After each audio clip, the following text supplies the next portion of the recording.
ಅವಲಕ್ಕಿ ಬಾತ್ ಮಾಡೋಣ ಬನ್ನಿ. ನೋಡಿ, ಸ್ವಲ್ಪ ಅವಲಕ್ಕಿನ ನೆನೆಸಿದ್ದೀನಿ.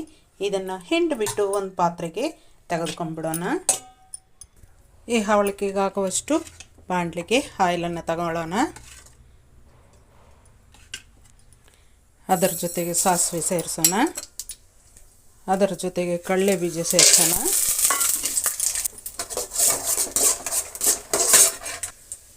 ಅದರ ಜೊತೆಗೆ ಹಸಿಮೆಣಸಿನ್ಕಾಯಿ, ಒಂದು ಈರುಳ್ಳಿ, ಸ್ವಲ್ಪ ಕರಿಬೇವು ಸೇರಿಸಿ ಚೆನ್ನಾಗಿ ಫ್ರೈ ಮಾಡ್ಕೊಳ್ಳೋಣ. ಅದರ ಜೊತೆ ಸ್ವಲ್ಪ ಅರಿಶಿನ ಸೇರಿಸೋಣ.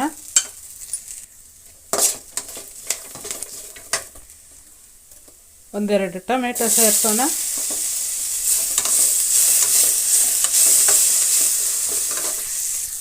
ಈಗ ಒಂದು ಸ್ವಲ್ಪ ಹುಳಿ ಸೇರಿಸೋಣ, ಹುಣಸೆ ಹುಳಿ.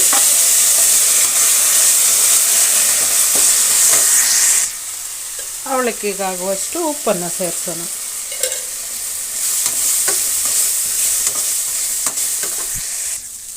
ಈಗ ಅವಲಕ್ಕಿ ಸೇರಿಸೋಣ.